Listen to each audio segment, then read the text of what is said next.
This is India's #1 news network, and you're watching News9, English news as it should be.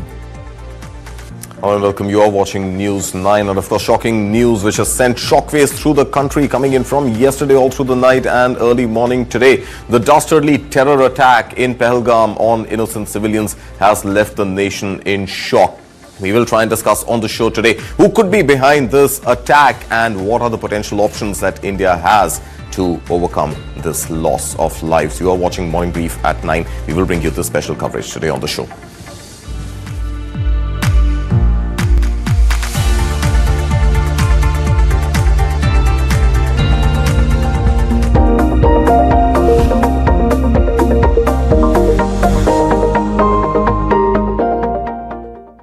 This is Morning Brief at 9. Let's bring you all the headlines we are tracking for you this morning.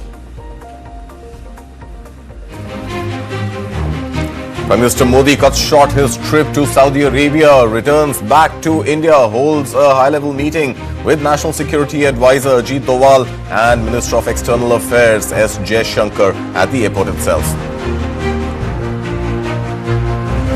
Not just Prime Minister, even Finance Minister Nirmala Sitharaman has cut short her US trip as well as cancelled the trip to Peru in the wake of the terror attack in Pahalgam, where innocent civilians have been brutally killed.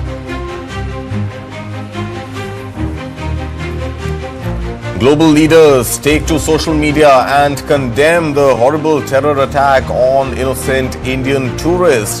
Donald Trump, Vladimir Putin, as well as Giorgia Meloni condemn the terror attack on India.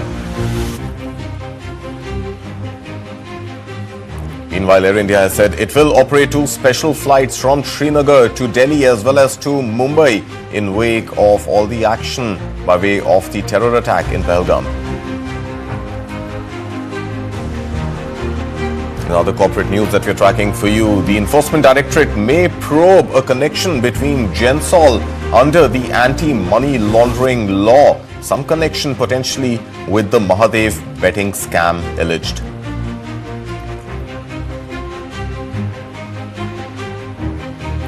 It's earnings season and good news coming in from the IT sector after HCL Tech reported Q4 profits jump 8.1% to over 4,300 crore rupees in the March-ended quarter. Also not well on the Mahindra Q4 end, where the Mahindra Finance Q4 profit slips 9%. Meanwhile, AU Small Finance Bank profit goes up handsomely to 32%. In global news that we're tracking for you, Donald Trump takes a U-turn on China and says, and I quote him, "We are going to be very nice." Donald Trump on trade deal with China boosts Wall Street sentiment. It's not just a change in stance on China. Donald Trump also recants his intention of firing Fed Reserve Chair Jerome Powell.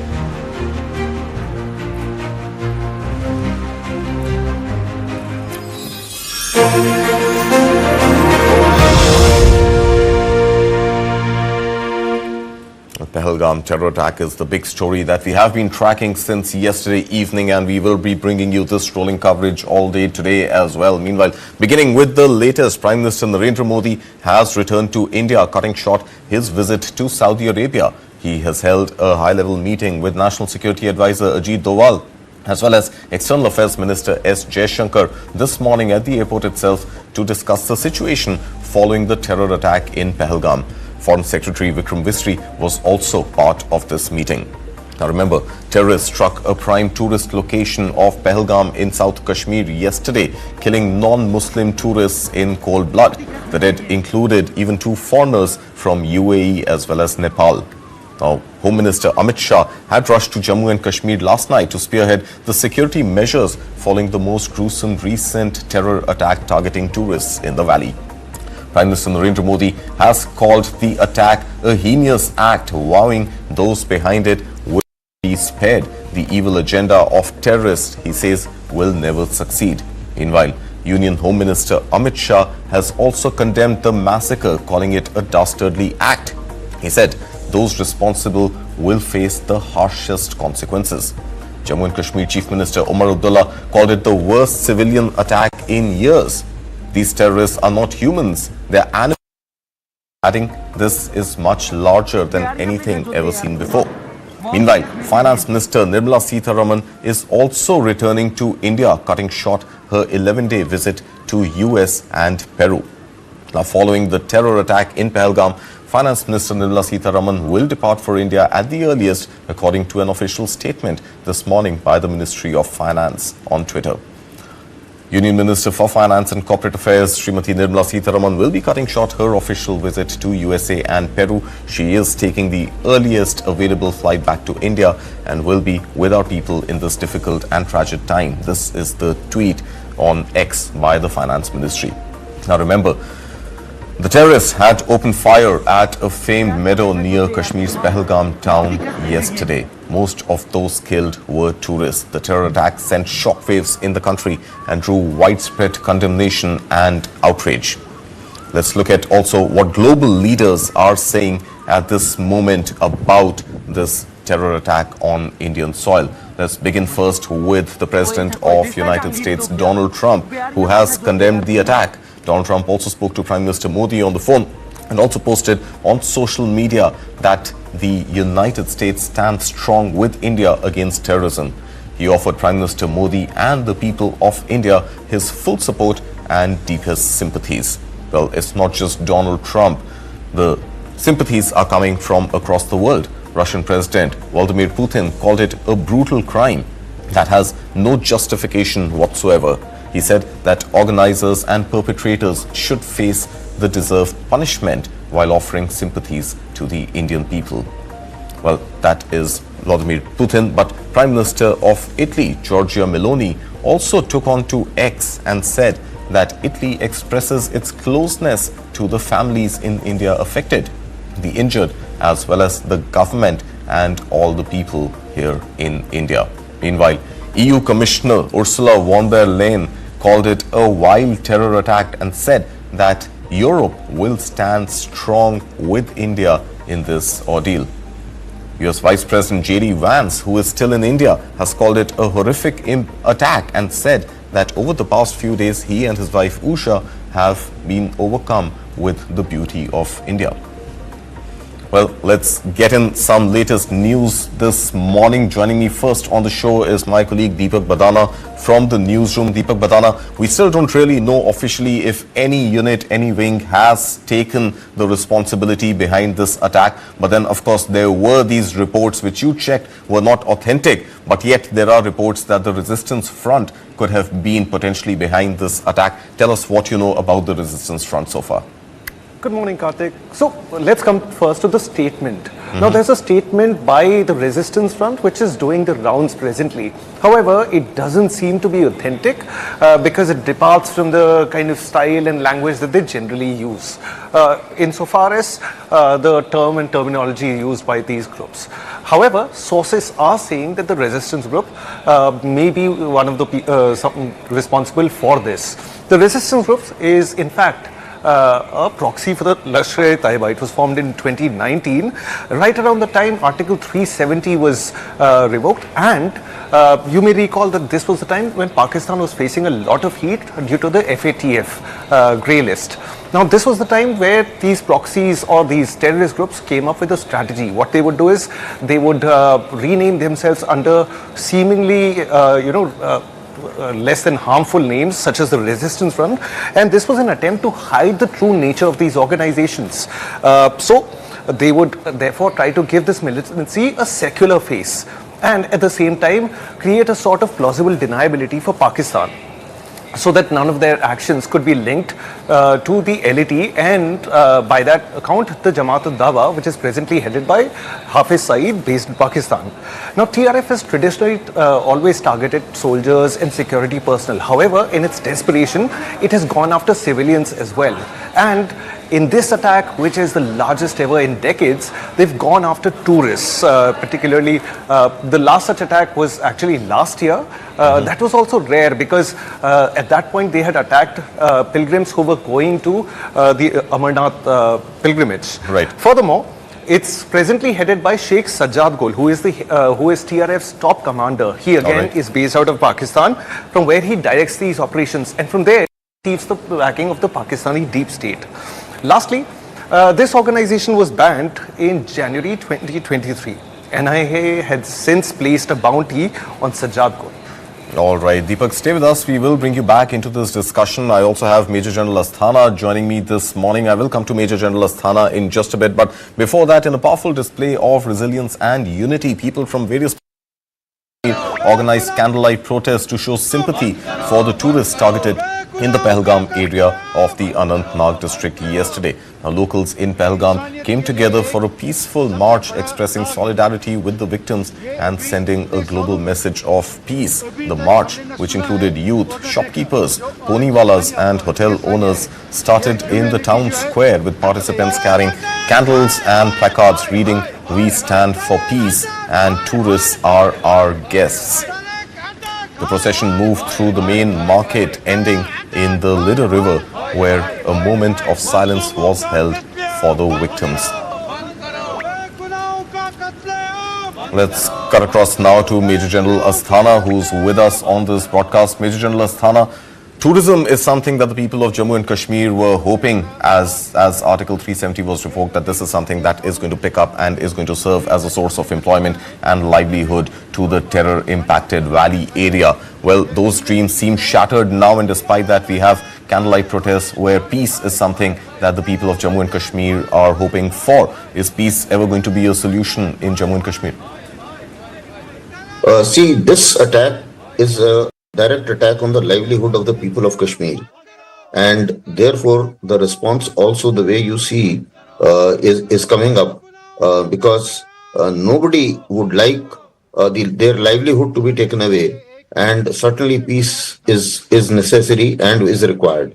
One attack I don't think should be able to disrupt the development and the peacefulness of Kashmir, because India is a strong country, and we will be able to take on this attack with suitable response, very strong response, and a strong response is necessary both ways, external response as well as internal response. Now, externally, certainly there are many options on the table. I'm sure with the visuals which you just showed, the seriousness is understood. Prime Minister is coming back, all the cabinet minister who have to head the CCS, because Cabinet Committee of Security is going to decide any major action which has to be taken. And everybody has to be on board because every action, every major action has a certain pros and cons have to be evaluated and discussed upon. So that's the reason as to why all the ministers who compose CCS are coming back, even if they were abroad. Right. So that's one part of it. Secondly, as far as the internal part is concerned, I'm sure the coordinate search is on. The intelligence setup would have been activated. Grid pattern of surveillance as well as search would be on for collaborators, because as of now, I think the most important thing is to catch the collaborators and the terrorists and establish irrefutable link with Pakistan. We have no doubts, and nobody has any doubt, that Pakistan Army is the biggest terror organization, and Asif Munir must pay for what he said a couple of days back, which is the main trigger, and which perhaps is the sequel of the series of actions which have taken place, because it's a very well planned attack. It's an attack wherein I think a fair amount of recce has been done. And as was mentioned by your colleague, TRF is basically a show window for the LET and for Pakistan to have the strategy of deniability and say that, okay, it is a homegrown thing. So therefore, apparently, we will have to bust out this part as well before as we take other actions too.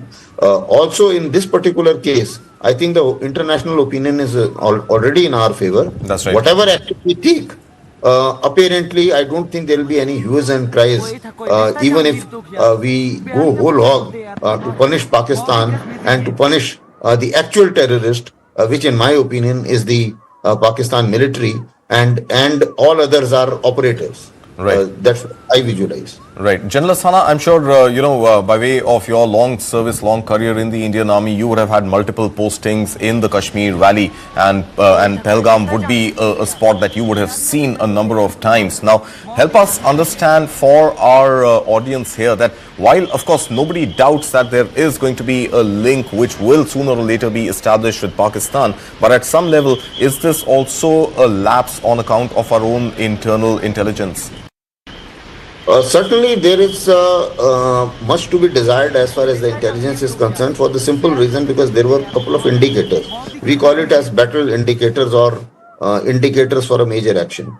If you start linking up the indicators, firstly, Asif Munir's speech, then the desire for Pakistan military to divert attention, then Vice President of United States being here and Prime Minister Modi being in Saudi Arabia. Now, every time, last time when President Trump came, there was a protest and it started a day earlier and it finished a day later. Right. Similarly, before that also when President Obama came, there was some action. So there is a pattern that whenever the American head of state or a person of the similar stature, which happens to be vice president in this case, people have to be cautious. Secondly, a fair amount of recce would have been done because this spot which has been selected is a spot where the vehicles cannot reach. So therefore, terrorists know that immediate reaction by security forces is not possible. All right. Similarly, so is it fair to assume, General Asthana, that even the terrorists themselves would have taken that hike by foot and would not have actually taken vehicles to that spot? Certainly, because in that particular case, for the recce, they would have gone on vehicles as close as possible. Right. And subsequently, they would have recce'd on foot. And they would have certainly stayed in Pahalgam. So there will be leads. And that's why I said, that the Indian intelligence agencies as well as the surveillance agencies and people who are searching, they will have to bracket them into various grids and various areas. And in each area, they will have to find where were the sympathizers. There has to be some money trail. Like when USS said that, okay, they are with us, I think we can also request them for some kind of satellite conversations, all right, which have taken between these fellows and the Pakistani masters and handlers. If we can get those conversations, perhaps we may be able to establish the linkage faster, and that will give more credential and logic to our action, which I'm sure we would be taking in some manner or the other. There are a lot of options as far as the overt actions are concerned, whether we start taking on the terror camps or we start taking on some other things or we impose a cost on Pakistan military. They've already broken the ceasefire a number of times to infiltrate the terrorists. We can now go whole hog. And the Pakistanis are also stressed. Military is also stressed to both sides. They are there on the western border. We can activate this border as well. I don't mean to say that we should start a war or something like that, but the cost has to be imposed, whether it is by fire assaults, into various terror camps, or there are a whole lot of technological innovations available, whether it is missiles, drones, etc., etc. So I am sure the people who are in uniform, people who are in political hierarchy, people who are in intelligence agencies, they will synergize all the effort, look at the pros and cons and take appropriate decisions as to when and how and what actions they must take. So that would be perhaps an analysis which I'm sure would be done, and actions will be taken. But there is no doubt the underlying fact is that we have to take action. This is as far as the external part is concerned. Then there is the internal part. These collaborators should not be let loose and they should not be left lightly. There is no sympathy to the collaborators. As far as I am concerned, collaborators are equally to be blamed as much as the terrorists, and therefore should be treated as such. By law, the UAPA is a slightly weaker law. Earlier we used to have POTA, that was a stronger law, and I think there are some there are a whole lot of activists who tried to protest against POTA and all that, but I think it is needed. We need stronger laws. for this as well. Sure. Back Hold to your you. thoughts there, General Asthana. I will come back to you. Deepak, General Asthana was talking about the global sentiment being in favor of India, the global sentiment being against terrorism. And we are seeing quotes coming in from leaders across the world that they are standing with India in this difficult time, that Indian tourists in Jammu and Kashmir and the sentiments of the people of India at large, which have been dented by way of this dastardly attack in the Kashmir Valley. This also comes at a time when the sentiment is not as much in favor of Pakistan. So, in your reading of the situation, do you believe that India has the diplomatic global go-ahead to end this matter once and for all in a very decisive manner? I think, Karthik, one way to look at it is that the rules of the game have changed since October the 7th. Attack on Israel. So since then the rules have changed and the new global order actually does not tolerate or has little tolerance for such activities as Pakistan has been conducting for decades now.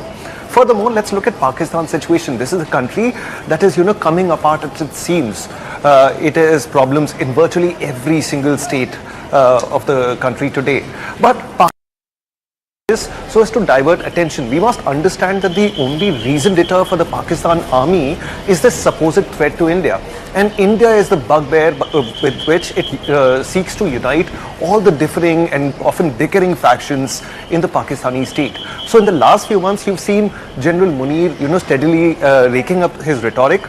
At the same time, you may recall that less than 2 to 3 weeks ago, there was the Pakistani army actually broke ceasefire, attempted to lay mines. There have been attempts at infiltration of militants, and then you see these attacks. So there is definitely a pattern that is emerging. Insofar as what kind of an action that the Indian government will take, so the Indian government has the diplomatic, political and economic capital to go forth on any venture. However, it will be very deliberate and methodical in what it wants to do and what ends it wants to achieve.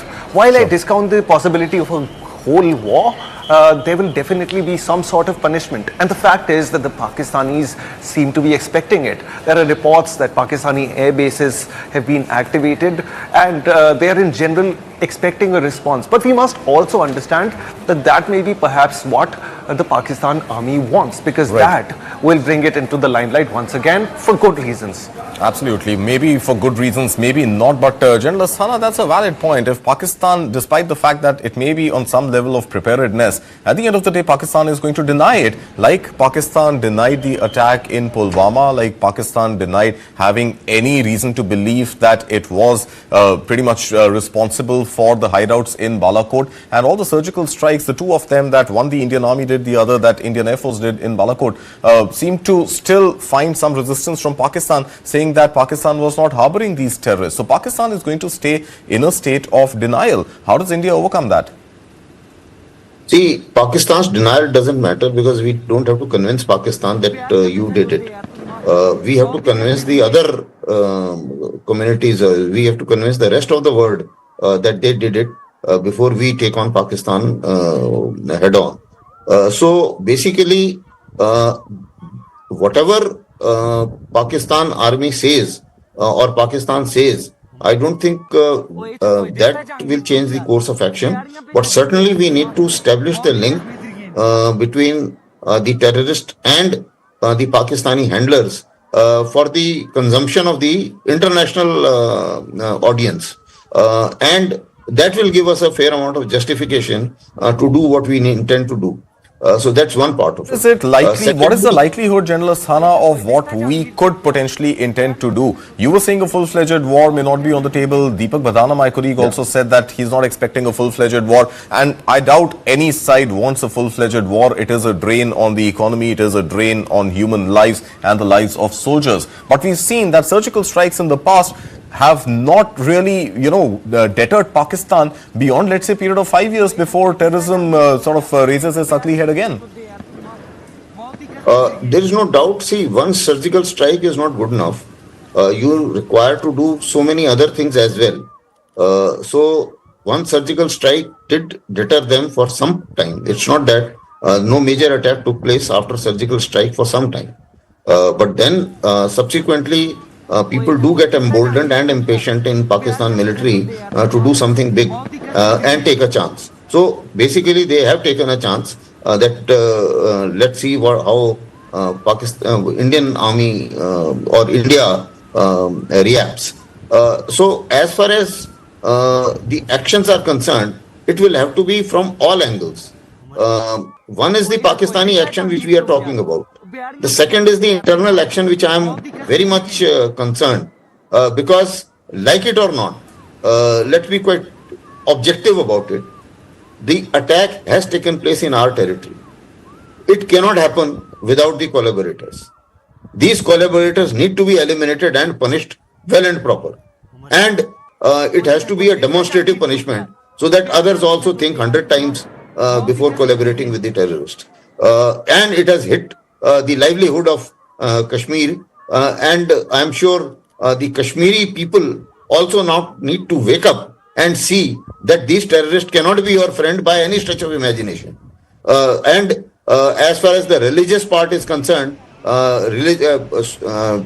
provoking religious disharmony, I don't think that it has certainly not succeeded because everyone A to Z is condemning the attack. So that's one part of it. As far as punishing Pakistan is concerned, some certain leaders must go, and I think it's enough time. I need not name those leaders, but then the fact is that they have been there and our covert actions so far. So as you said that earlier the things have not materialized or surgical strike have not been able to have been deterrent enough to stop further attacks.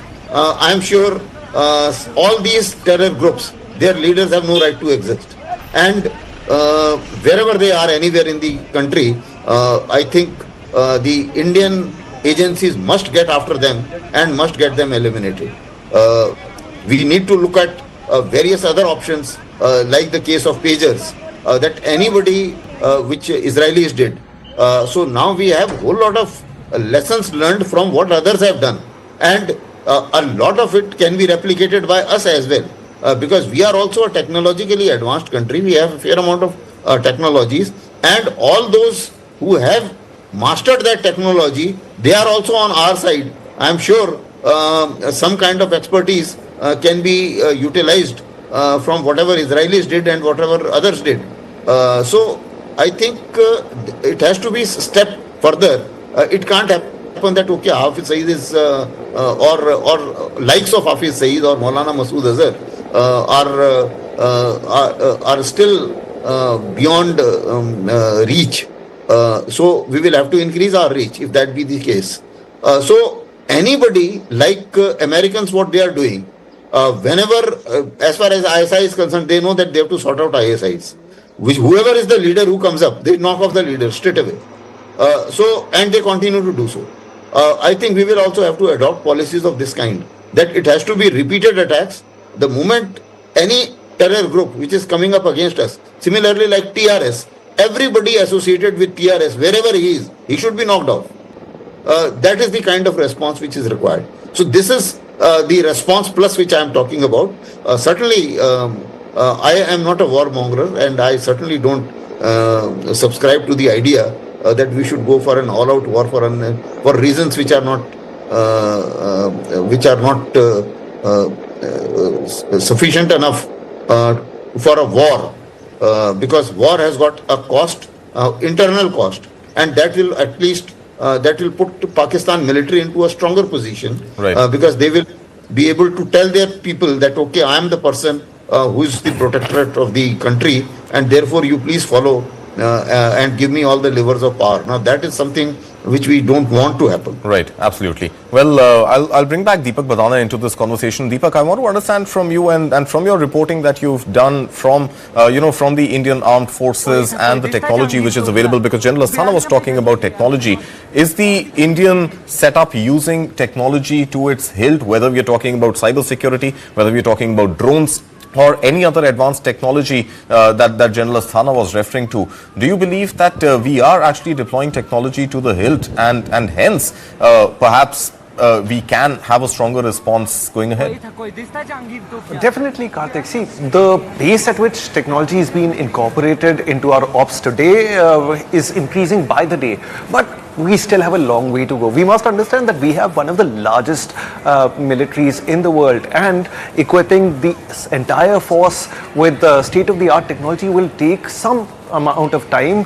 I'm not even talking about the finances yet, but so it's a slow and steady process. However, we must see that the kind of technology that is adapted and the way that it's used in the field. For instance, drones are generally considered a good option, but in the dense jungles of the Pir Panjal, the drone often comes out with problems of its own. For instance, the cover is so thick that it's difficult to see who is on the ground even with the drone, while at the same time your drone would alert the people who are already in hiding about your presence. So the way technology is going to be used will differ in differing conditions. However, when it comes to, say, cyber security, when it comes to surveillance, yes, a lot of improvement has been made. Kashmir, for that matter, has one of the strongest security grids, which is why you don't see a lot of terrorist attacks now. Whenever attack happens, the area is cordoned off, and there is a whole set of protocols that are put in place, which is why a lot of these attacks were happening south of Srinagar, around the Pir Panjal area. So yes, technology is in place, more is coming in, but there is still some way to go, and it'll be finally up to the commander in the field as to how he would want to utilize the different resources that are at his disposal. So it will eventually be up to the commander, and it will be up to the political will as well to decide on the extent by which India wants to go ahead and punish those who are behind this attack. Well, we also have Feroz Aziz joining us this morning. Feroz Aziz, Deputy CEO, Anand Rathi Wealth. Feroz, good morning. Thank you for being here with us on this very important day. Now, one expects that markets run on sentiments, and sentiment has been weak since yesterday afternoon when reports of this terror attack in Pahalgam first emerged. Despite that, we are seeing markets in the green this morning. I thought you told me markets don't like negative news and markets don't like surprises. This is as surprising and as negative a news as it gets. Good morning, Karthik. I personally think that there are news which are very correlated to the capital markets. There are news which are not so correlated. Of course, the sentiment from a human capital lost, people, innocent people dying is such a pity and such a thing to condemn. From a capital market standpoint, they take the cues from what happened over the US, which was good last night. Point one. Point two, as you see, Indian markets were completely sold by the US guys, about not just the US FIIs, but all global FIIs as well. We had given away about 4 lakh crores. A small portion of that came back in. And I've also told on your show numerous times, FIIs are price inelastic. When they start buying, they don't look at price. So I think this event is a very, very shocking event. Very sad that something like this, which was almost at bay, suddenly you see terror attacks happening again, which I think is so sad that we've gotten back in time. Looks like the 90s again. Or at least 10 years behind. So that's a very big loss of hope that Kashmir is going to be a little more peaceful state. That's gone completely. If I had to travel to Kashmir now, I think 10 times more than I would have about just a week time back. So I personally think it's a very sad story. Like you said, it's a very important day because we lose our people, our fellow Indians. I think it's a very important day. No taking away from that. But capital markets have taken its cue from the US. And I want to understand from you, Feroz, what happens if India does go ahead now with some sort of a response? Now, we don't know the extent of what that response would be, but there is enough and more reason to believe that there is going to be a response nonetheless. So if India goes ahead with a response, I remember 2019, 27th Feb, if I'm not mistaken, when India went ahead and those Mirage 2000s had hit Balakot, Sensex had dropped about 500 points and Sensex was trading below the 40,000 levels back then. It was more than a 1% drop in Sensex. If India does go ahead with some sort of a military response, what do you think the mood of the market would be then?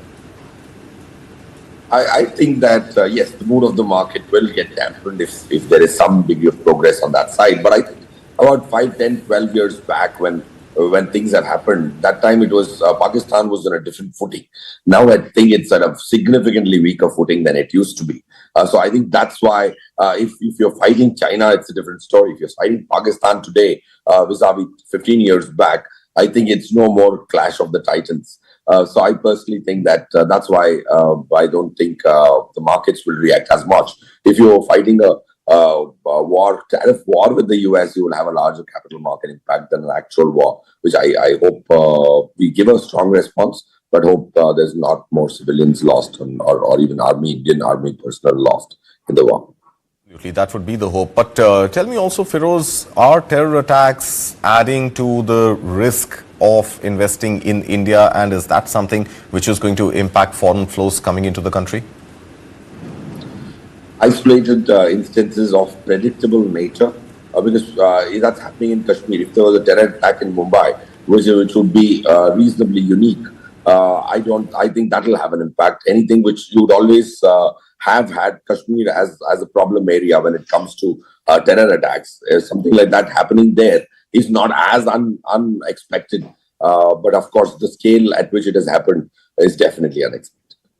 All right. So hopefully there isn't going to be an attack like we saw in Mumbai in 2008. But of course, Delhi is on high alert. So is Mumbai, as well as multiple other cities in the country. Jaipur, where US Vice President J.D. Vance is, as well as we also have Amritsar on high alert as of this morning. Stay with me, Feroz. I want to quickly go across to what J.D. Vance has been saying in the context of the bilateral trade between India and the US. And as India and US have finalized the terms of reference for the trade negotiations, Vance, who has been in India for a 4-day visit, was speaking in a program in Jaipur. Now, the Vice President's remarks came after he met Prime Minister Modi, and both the countries said that they have made progress on a bilateral trade deal which will help hopefully avoid higher tariffs for India. But J.D. Vance is also there saying that India look at importing more from the US, and India should reduce its own trade barriers. Let's listen into what J.D. Vance said before we come back to Feroz. Look, President Trump and I know that Prime Minister Modi is a tough negotiator. He drives a hard bargain. It's one of the reasons why we respect him. We actually feel that India has much more to gain from its continued defense partnership with the United States, and let me sketch. We, of course, want to collaborate more. We want to work together more, and we want your nation to buy more of our military equipment, which of course we believe is the best in class. Of course, America is blessed with vast natural resources and an unusual capacity to generate energy. So much that we want to be able to sell it to our friends like India. We believe your nation will benefit from American energy exports and expanding those exports. You'll be able to build more, make more, and grow more, but at much lower energy costs. I believe that if India and the United States work together successfully, we are going to see a 21st century that is prosperous and peaceful. But I also believe that if we fail to work together successfully, the 21st century could be a very dark time for all of humanity. So, Feroz, what do you make of J.D. Vance there saying that India and US must work closely together and should work on increasing trade, and India buying more of US energy exports? This at a time when, of course, Prime Minister Modi has cut short his visit from the Saudi Arabia, and Saudi plus Russia happen to be bigger energy import markets for India. What do you make of J.D. Vance's statement there? I think he has a valid point. See, we can move our energy purchases from Saudi and Russia to the US. Of course, we buy a lot of defense equipment from the US, and it is best in class. There's no denying whatever the Vice President said. Point 2. Point 3, I personally think that if you look at the trade deficit which we have with the US is $50 billion. China has $370 billion. I've always maintained the stance that this tariff war is what I think is a dream come true for India. From a shake-up standpoint, will India capitalize on it? I don't know. Will we become a reasonable China plus one? We don't know. But this is the only opportunity to become China plus one. And that's what every Indian has been praying for, or every capital market enthusiast has been praying for. Now, if you're getting a larger probability of that happening, you can't crib about that probability. Now, there is going to be collateral short-term damage. When you unsettle something, there's going to be muddy waters. When that sediment settles is when you will know where India is finding its place. And I think India will surely find its place in global trade better than where it was, because we didn't have too much to lose from a manufacturing standpoint. IT, I don't think there are tariffs coming. Pharma, which again we have some exports there, there is not too much tariff coming, because US government itself spends on pharma, or medical care of its people. So there's no point for tariff. But I remember President Donald Trump saying that pharma tariffs will come like the kind never seen before. So I wonder whether he means high tariffs or low tariffs, the kind never seen before. Karthik, Trump, I think he says something and does something. Unless you're reading his tweets, which are far more consistent. I think his Truth Social posts, for that matter. Absolutely. I was writing down the inconsistencies between what was said and written, and I can share someday 10 of those. Right. But I think the tweets are more closer to what he's actually thinking. All right. Well, let's leave it at that this morning. Feroz Aziz, always a pleasure having you with us here on News9. Moving on now to another story we are tracking this morning. AU Small Finance Bank on April 22nd posted a 32% year-on-year jump in net profits to 2,106 crore rupees in FY25 compared to 1,535 crore rupees in FY24. Now, for the fourth quarter, the bank's net profit stood at 503.7 crore rupees, up 36% from 370.74 crore rupees in the same quarter last year. Now, total income for the quarter rose to 5,031 crore rupees, a rise from 3,370 crore rupees in Q4 of FY24. Interest income reached 4,270.60 crore, registering a 51% increase year-on-year. The bank's capital adequacy ratio improved to 20.06%, up from 18.01% in the previous quarter, following the merger with Fincare Small Finance Bank. The merger, effective from April 1st, 2024, expanded AU's operations, asset base and customer access, contributing to the financial performance.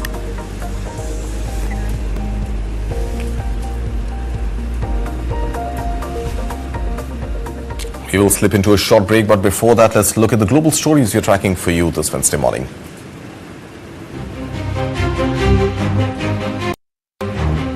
The International Monetary Fund has cut down its growth forecast for the United States, China and the most developed and emerging economies. IMF now sees global growth at 2.8% in 2025, down half a percentage point. US President Donald Trump has said that he won't play hardball with China on trade and that US tariffs will be nowhere near the 145% his administration had previously announced. And in a U-turn, President Donald Trump has also said that he has no plans to fire Fed Reserve Chair Jerome Powell, but wants interest rates to be cut. Tesla reported better than expected profitability for its auto business in the first quarter, but revenue fell short of expectations as sales of its EVs dropped. Meanwhile, US stocks witnessed a complete rebound on Tuesday as all three indices on Wall Street closed above 2% in the green after closing over 2% in the red on Monday. Liquor business in the US now faces a period of deep uncertainty amid US President Donald Trump's wave of tariffs. Imports from the EU, Japan and Mexico face tariffs between 20 and 25%. And moving to Europe now, the German government cuts economic forecast for the year, now foresees a period of stagnation instead of a 0.3% growth as projected earlier. And in the gold rush, Dubai, often dubbed as the city of gold, is witnessing a drop in gold jewelry sales as a result of the big jump in gold prices worldwide. And Unilever is reportedly threatening to halt funding to the Ben & Jerry Foundation. That's a US-based non-profit that makes donations to social justice organizations. Time for a break. We'll be back with more. You're watching Morning Brief at 9.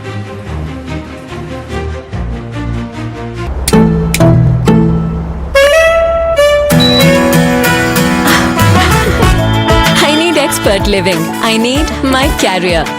The road is calling. Will you make a move? The road is calling.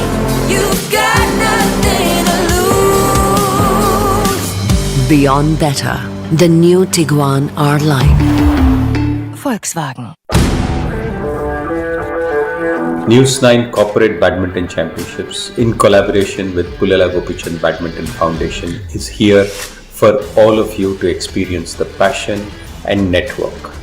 This is a great opportunity to experience your childhood memories and also be part of a corporate event which enhances sportsman spirit in all of us. Wishing you all the best and hope to see you here. Presenting sponsor, Srinagar University, Kindle the Light Within. Venue partner, Pullela Gopichand Badminton Academy, Hyderabad.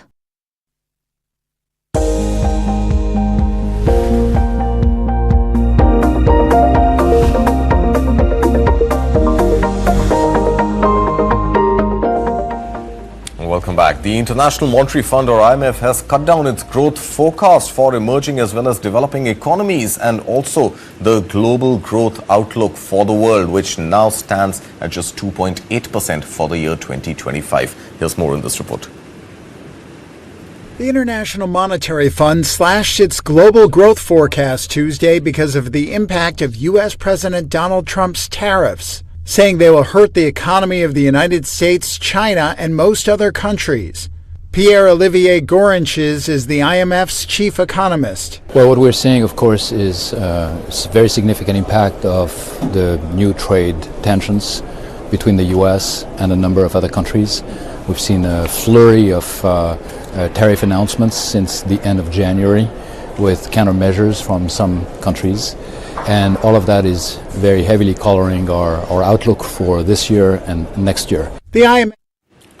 And if tariffs is what was worrying the IMF, well, Donald Trump has made a U-turn, so to speak, on tariffs on China, saying he won't play hardball with China on trade. And Trump also said that tariffs on China will be nowhere near the 145% that his administration had previously announced. Listen in to what Donald Trump had to say on China. I'm not going to say, oh, I'm going to play hardball with China. I'm going to play hardball with you, President Xi. No. We're going to be very nice. They're going to be very nice. And we'll see what happens. But ultimately, they have to make a deal because otherwise they're not going to be able to in the United States. So we want them involved. But they have to, and other countries have to make a deal. And if they don't make a deal, we'll set the deal. Because we're the ones that set the deal. Scott and Howard and myself and others, we're going to be setting the deal, and it'll be a fair deal for everybody, and it'll be, I think it's a process that's going to go pretty. 5% is very high, and it won't be that high. It's not going to be that high. It got up to there. We were talking about fentanyl, where, various elements built it up to 145. No, it won't be anywhere near that high. It'll come down substantially, but it won't be zero. It used to be zero. We were just destroyed. China was taking us for a ride, and just not going to have. It's not going to happen. We're going to be very good to China. Have a great relationship with President Xi, but they would make billions and billions and billions of dollars a year, and they would build their military out of the United States and what they made, so that won't happen. Donald Trump, they're saying he's going to be very good to China, and he's also being very good for a change to Fed Reserve Chair Jerome Powell. And Donald Trump went on to say that he has no intention of sacking the Fed Reserve Chair Jerome Powell, but he wants interest rates to still be cut. Listen in. The only thing that hasn't come down, but it hasn't gone up much, are interest rates, and we think the Fed should lower the rate.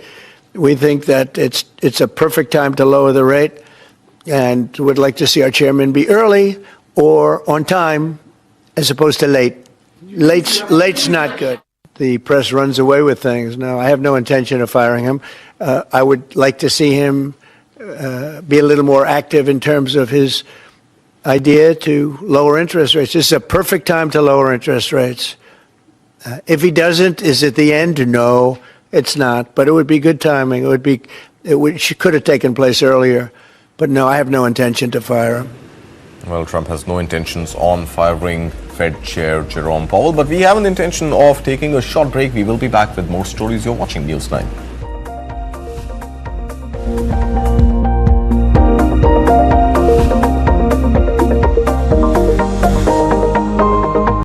Smash your way to glory at the NEWS9 Corporate Badminton Championship.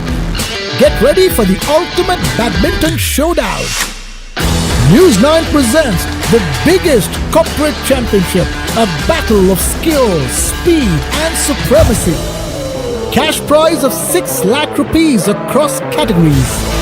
Venue, POWELL Gopichand Badminton Academy, Hyderabad.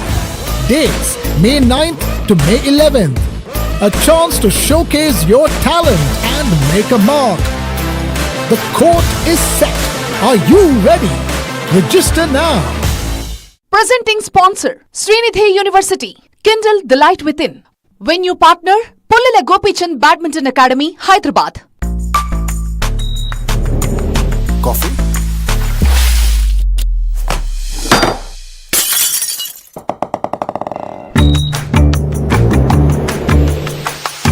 I am Idea Cool. ये air conditioner नहीं, AI conditioner है.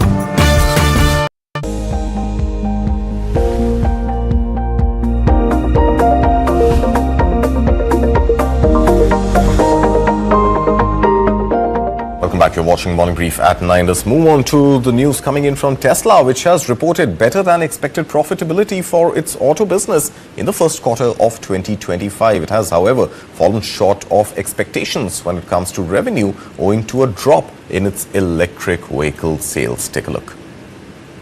Tesla shares jumped in after-hours trading Tuesday after CEO Elon Musk said he would scale back his government work in May and devote more time to the company. This followed the release of quarterly results which revealed revenue at the EV maker missed expectations. However, its auto business posted a gross margin that was slightly higher than the estimate of 21 analysts polled by Visible Alpha. That offered some relief for investors concerned about Tesla's shrinking profitability from automotive sales amid ongoing promotions to boost sales of its aging lineup and rising competition. The company did say uncertainty in the automotive and energy markets continues to increase as rapidly evolving trade policy adversely impacts the global supply chain and cost structure. Tesla has faced a troubling few months as deliveries of its EVs have nosedived, and CEO Elon Musk's political activities have drawn protests. Tesla showrooms have been vandalized, and sales in California, its largest U.S. market, have fallen sharply. Tesla scrapped plans for a brand new low-cost model last year, opting instead to produce cheaper variants using existing platforms and assembly lines. Musk promised driverless ride-hailing services to the public in Texas by June and in California for later this year. Tesla sales, they're slowing down globally, not just in the US, but even in Europe and China. And talking about Europe, the German government has cut its economic forecast for the year. It now sees a period of stagnation in the coming year. According to reports, the German growth figures for 2026 at 1%, down slightly from the previous forecast of 1.1%. Take a look. The German government has reportedly cut its economic forecast for this year and now foresees stagnation instead of 0.3% growth. That's according to a source speaking to Reuters on Tuesday and confirming a report by Handelsblatt newspaper. The source said that for 2026 the government now expects growth of 1%, down slightly from a previous forecast of 1.1%. The Economy Ministry declined to comment when asked about the forecasts. It instead referred to a news conference on the new projections planned for Thursday.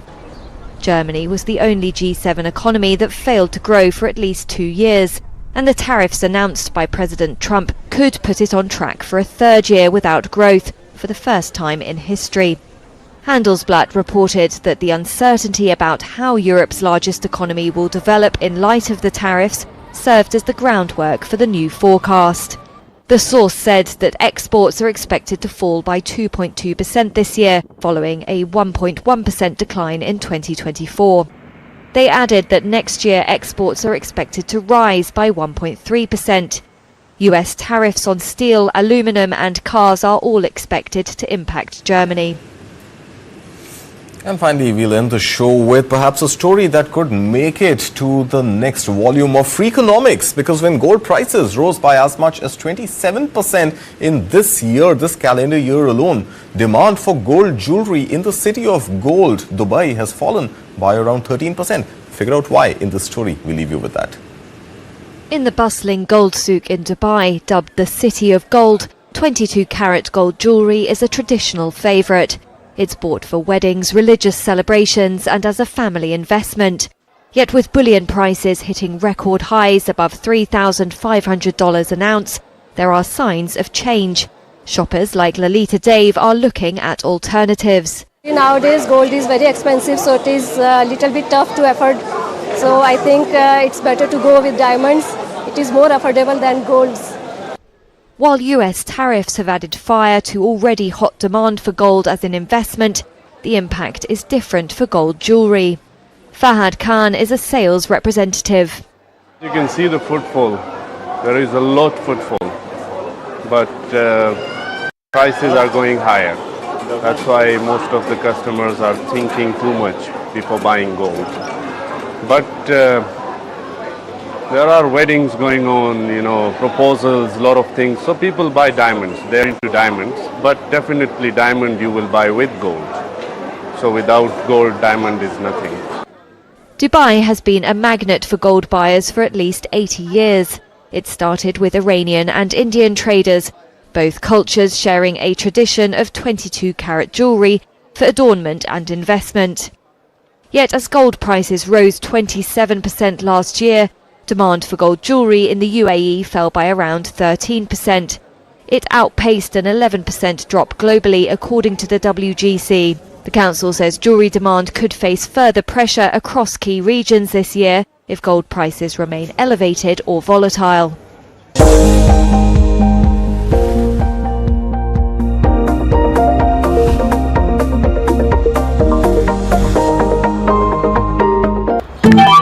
What a save!